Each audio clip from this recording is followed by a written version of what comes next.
ओम हनुमन्ते नमः। बजरंगबली की जय। प्रिय भक्तजनों, मंगलवार का दिन भगवान हनुमान जी को समर्पित है। इस दिन सुख संपत्ति, यश और संतान प्राप्ति के लिए मंगलवार का व्रत रखना शुभ माना जाता है और हनुमान जी से जुड़ी मंगलवार व्रत कथा का पाठ अथवा श्रवण करके इस व्रत को पूरी श्रद्धा के साथ पूर्ण करना चाहिए। प्रिय भक्तजनों, आज हम इस वीडियो में मंगलवार की व्रत कथा सुनेंगे, तो आइए सुनते हैं। उससे पहले आप सभी प्रेम से बोलिए बजरंगबली की जय।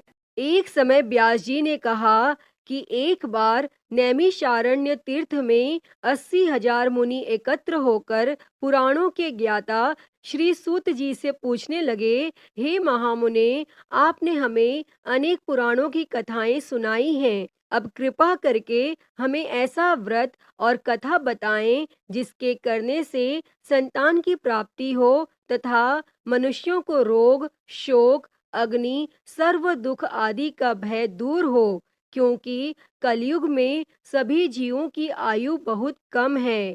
फिर इस पर उन्हें रोग चिंता के कष्ट लगे रहेंगे, तो फिर वह श्री हरि के चरणों में अपना ध्यान कैसे लगा सकेंगे। तब श्री सूत जी बोले, हे मुनियों, आपने लोक कल्याण के लिए बहुत ही उत्तम बात पूछी है। एक बार युधिष्ठिर ने भगवान श्री कृष्ण से लोक कल्याण के लिए यही प्रश्न किया था। भगवान श्री कृष्ण और युधिष्ठिर का संवाद तुम्हारे सामने कहता हूँ, ध्यान देकर सुनो। एक समय पांडवों की सभा में श्री कृष्ण जी बैठे हुए थे। तब युधिष्ठिर ने भगवान श्री कृष्ण से प्रश्न किया, हे प्रभु, हे नंद नंदन गोविंद, आपने मेरे लिए अनेकों कथाएं सुनाई हैं। आज आप कृपा करके ऐसा व्रत या कथा सुनाए जिसके करने से मनुष्य को रोग चिंता का भय समाप्त हो और उसको पुत्र की प्राप्ति हो। हे प्रभु, बिना पुत्र के जीवन व्यर्थ है। पुत्र के बिना मनुष्य नरकगामी होता है और पुत्र के बिना मनुष्य पितृ ऋण से छुटकारा नहीं पा सकता और न ही उसका पुण्य नामक नरक से उद्धार हो सकता है। अतः पुत्रदायक व्रत बतलाएं। तब श्री कृष्ण भगवान बोले, हे राजन, मैं एक प्राचीन इतिहास सुनाता हूँ, आप उसे ध्यान पूर्वक सुनो। कुंडलपुर नामक एक नगर था। उसमें नंदा नामक एक ब्राह्मण रहता था और भगवान की कृपा से उसके पास सब कुछ था। फिर भी वह दुखी था। इसका कारण यह था कि ब्राह्मण की स्त्री सुनंदा के कोई संतान न थी। सुनंदा पतिव्रता थी, भक्ति पूर्वक श्री हनुमान जी की आराधना करती थी और मंगलवार के दिन व्रत करके अंत में भोजन बनाकर हनुमान जी का भोग लगाने के बाद स्वयं भोजन करती थी। एक बार मंगलवार के दिन ब्राह्मणी गृह कार्य की अधिकता के कारण हनुमान जी को भोग न लगा सकी, तो इस पर उसे बहुत दुख हुआ और उसने कुछ भी नहीं खाया और अपने मन में प्रण किया कि अब तो अगले मंगलवार को ही हनुमान जी को भोग लगाकर अन्न जल ग्रहण करूंगी। तब ब्राह्मणी सुनंदा प्रतिदिन भोजन बनाती, श्रद्धा पूर्वक पति को खिलाती, परंतु स्वयं भोजन नहीं करती और मन ही मन श्री हनुमान जी की आराधना करती थी। इसी प्रकार 6 दिन गुजर गए और ब्राह्मणी सुनंदा अपने निश्चय के अनुसार भूखी प्यासी निराहार रही और अगले मंगलवार को ब्राह्मणी सुनंदा प्रातःकाल ही बेहोश होकर गिर पड़ी। तब ब्राह्मणी सुनंदा की इस असीम भक्ति के प्रभाव से श्री हनुमान जी बहुत प्रसन्न हुए और प्रकट होकर बोले, सुनंदा, मैं तेरी भक्ति से बहुत प्रसन्न हूँ, तू उठ और वर मांग। तब सुनंदा अपने आराध्य देव श्री हनुमान जी को देखकर आनंद की अधिकता से विह्वल हो श्री हनुमान जी के चरणों में गिरकर बोली, हे प्रभु, मेरी कोई संतान नहीं है, कृपा करके मुझे संतान प्राप्ति का आशीर्वाद दें, आपकी अति कृपा होगी। तब श्री महावीर जी बोले, तेरी इच्छा पूर्ण होगी। तेरे एक कन्या पैदा होगी, उसके अष्टांग प्रतिदिन सोना दिया करेंगे। इस प्रकार कहकर श्री महावीर जी अंतर्ध्यान हो गए।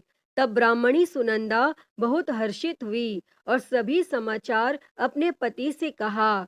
तब ब्राह्मण देव कन्या का वरदान सुनकर कुछ दुखी हुए, परंतु सोना मिलने की बात सुनी तो बहुत प्रसन्न हुए और विचार किया कि ऐसी कन्या के साथ मेरी निर्धनता भी समाप्त हो जाएगी। तब श्री हनुमान जी की कृपा से वह ब्राह्मणी गर्भवती हुई और 10वें महीने में उसे बहुत ही सुंदर पुत्री प्राप्त हुई। यह बच्ची अपने पिता के घर में ठीक उसी तरह से बढ़ने लगी जिस प्रकार शुक्ल पक्ष का चंद्रमा बढ़ता है। और 10वें दिन ब्राह्मण ने उस बालिका का नामकरण संस्कार कराया। उसके कुल पुरोहित ने उस बालिका का नाम रत्नावली रखा, क्योंकि यह कन्या सोना प्रदान किया करती थी। इस कन्या ने पूर्व जन्म में बड़े ही विधान से मंगल देव का व्रत किया था।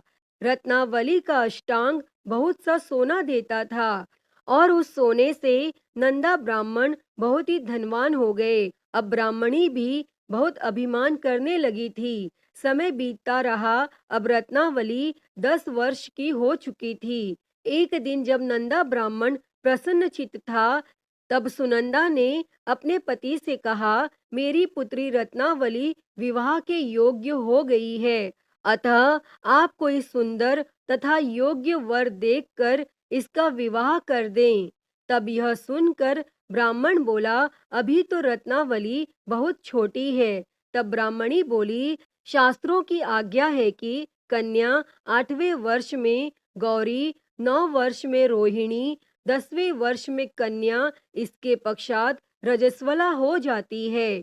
गौरी के दान से पाताल लोक की प्राप्ति होती है और रोहिणी के दान से वैकुंठ लोक की प्राप्ति होती है।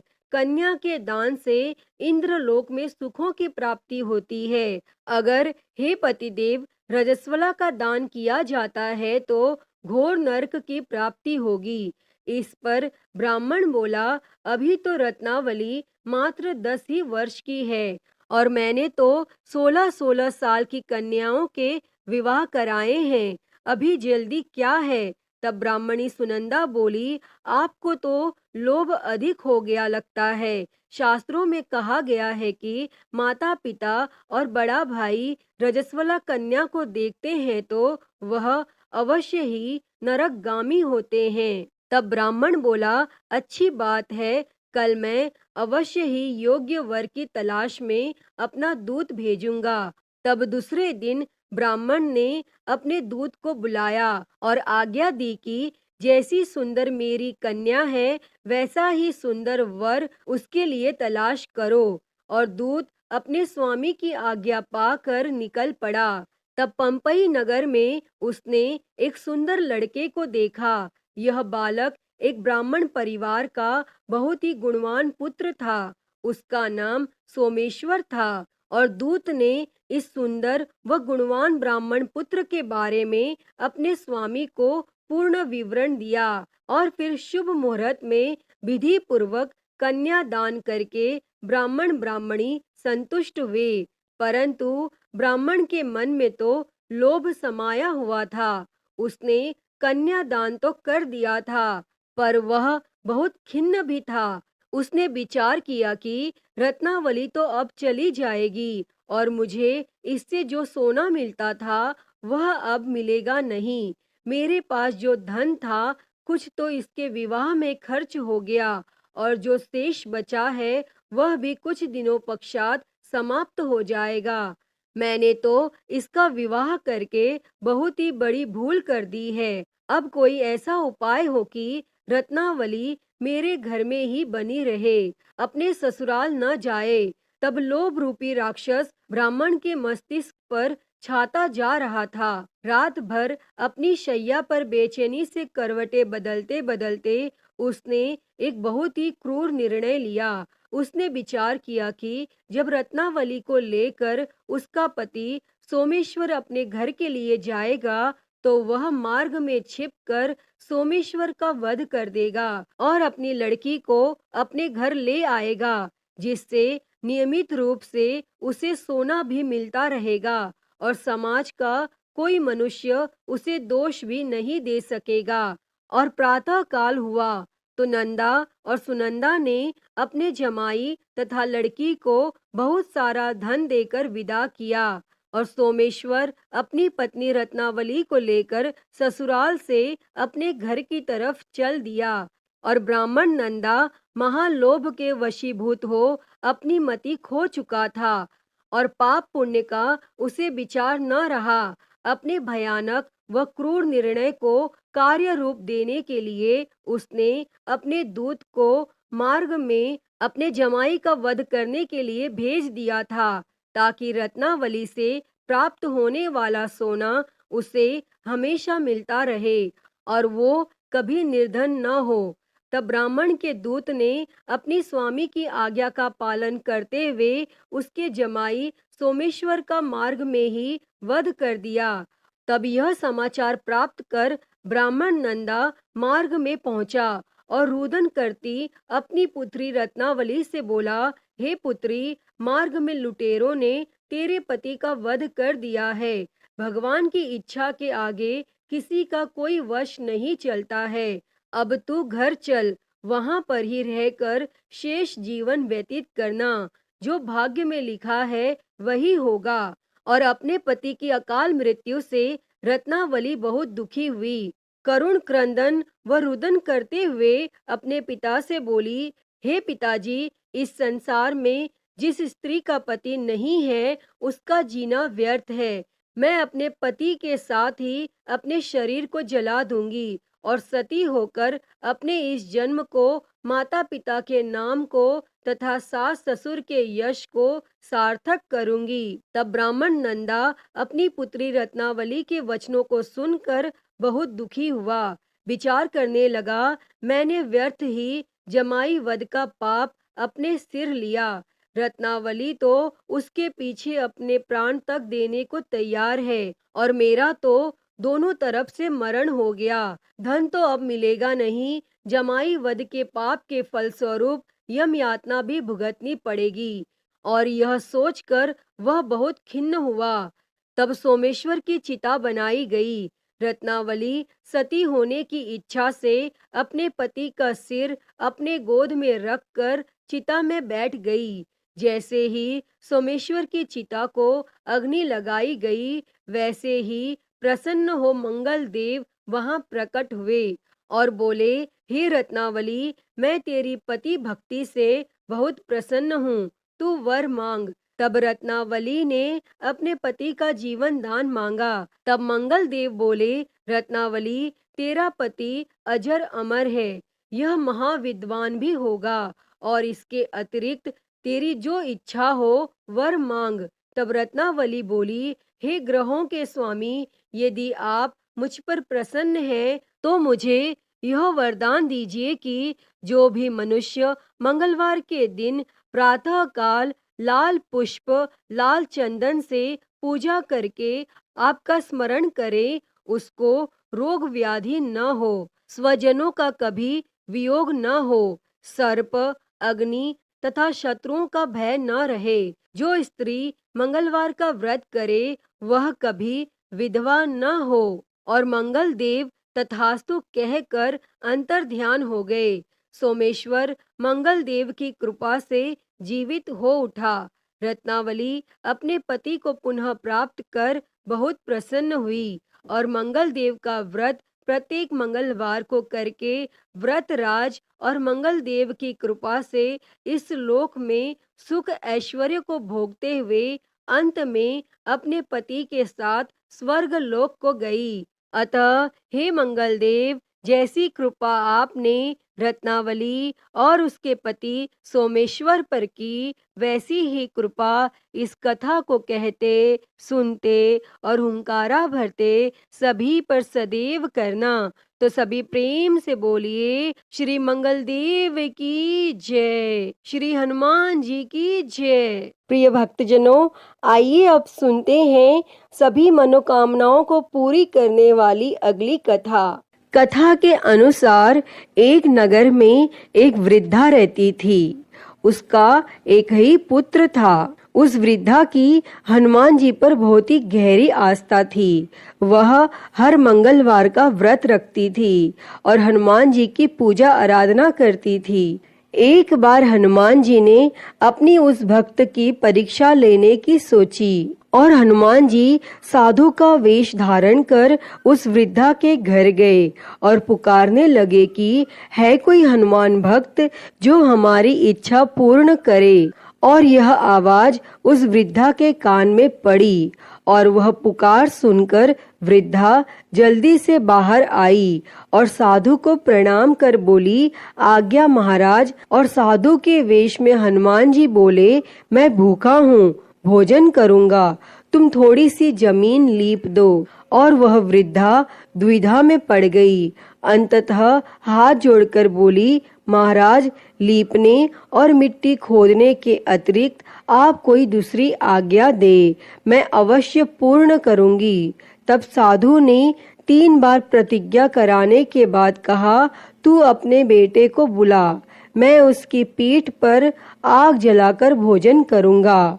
और यह सुनकर वृद्धा घबरा गई, परंतु वह प्रतिज्ञाबद्ध थी और उसने अपने पुत्र को बुलाकर साधु को सौंप दिया। और साधु वेशधारी हनुमान जी ने वृद्धा के हाथों से ही उसके पुत्र को पेट के बल लिटाया और उसकी पीठ पर आग लगवा दी और आग जलाकर दुखी मन से वह वृद्धा अपने घर में चली गई। और इधर भोजन बनाकर साधु ने वृद्धा को बुलाकर कहा कि उनका भोजन बन गया है, तुम अपने पुत्र को पुकारो ताकि वह भी आकर भोग लगा ले। तब इस पर वह वृद्धा बोली, उसका नाम लेकर मुझे और कष्ट ना दो। लेकिन जब साधु महाराज नहीं माने तो वृद्धा ने अपने पुत्र को आवाज लगाई और वह अपनी माँ के पास आ गया और अपने पुत्र को जीवित देखकर